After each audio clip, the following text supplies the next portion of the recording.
Você que foi multado ou é alguém que trabalha com direito de trânsito, pode ser advogado, consultor ou até mesmo agentes e autoridades de trânsito, preste atenção nessa informação. Após a imputação de que você infringiu a legislação de trânsito, tem essa previsão no Código de Trânsito, e aí nós devemos buscar a norma que traz o disciplinamento para a apresentação de defesas e recursos para tentar cancelar essa acusação.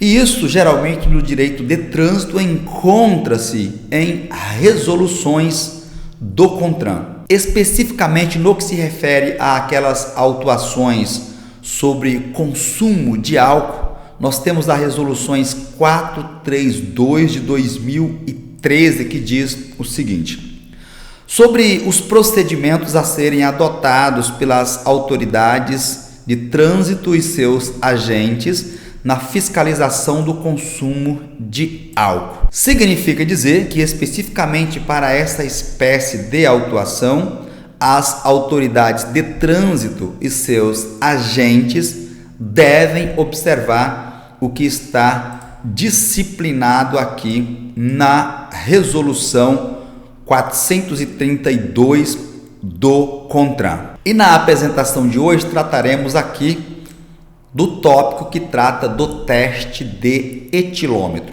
que é o famoso bafômetro.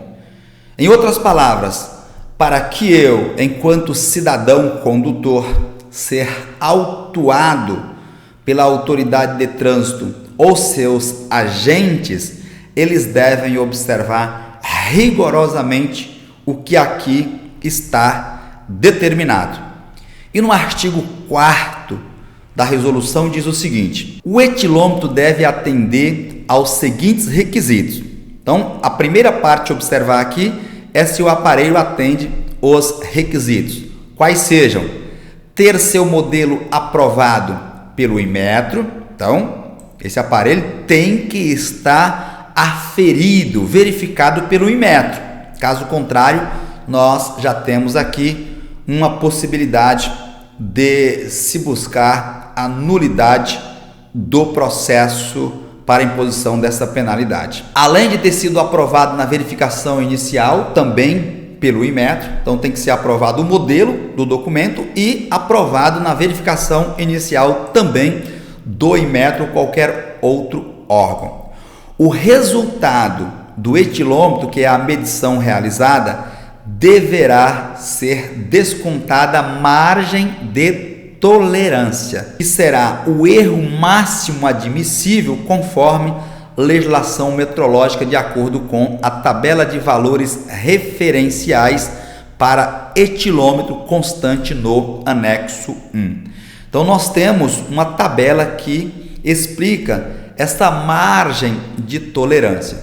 Se não for respeitado esse procedimento ou essas etapas, você deve elaborar a sua defesa com base nesse erro cometido pelo Estado. E na sequência nós temos aqui sobre os sinais de alteração da capacidade psicomotora do motorista. Não é simplesmente chegar e dizer você está embriagado e pronto. Não. O artigo 5º da resolução diz o seguinte: os sinais de alteração da capacidade psicomotora poderão ser verificados por exame clínico, que é quando a pessoa é conduzida, por exemplo, ao IML, e lá nós temos um laudo conclusivo e firmado por médico perito. Eu tenho um laudo, mas não foi firmado, assinado por médico perito. Vale, Walter? Não, não vale. Então preste atenção como é importante ficar atento a esse tipo de procedimento.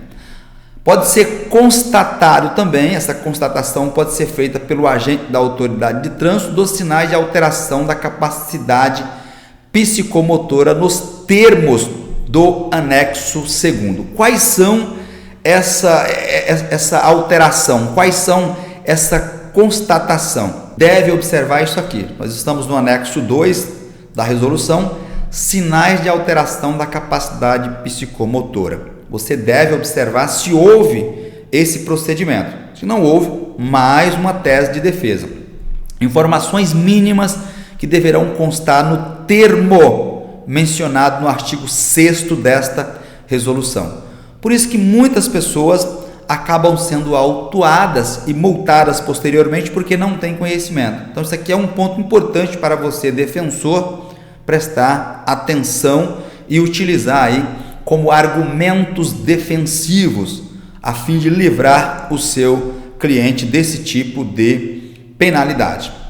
Para a constatação dos sinais de alteração da capacidade psicomotora pelo agente da autoridade de trânsito, ele tem que observar o seguinte: identificação do órgão ou entidade de trânsito fiscalizador, dados do condutor, como nome, número do prontuário, endereço sempre que possível, dados do veículo, placa, marca, dados da abordagem. Isso aqui é importante. Não colocou lá, por exemplo, data, hora, local. Nulidade aqui.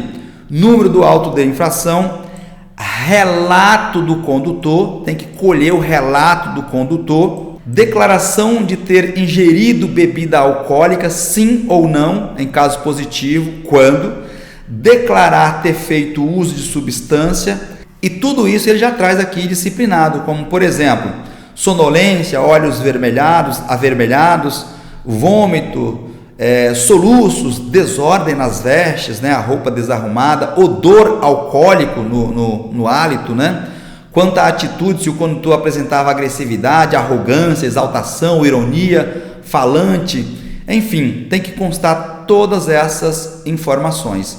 Se não tiver isso, já é passível de se buscar a nulidade do ato administrativo por inobservância do que consta aqui na resolução 432 de 2013. Então é isso que você vai utilizar como argumentos defensivos.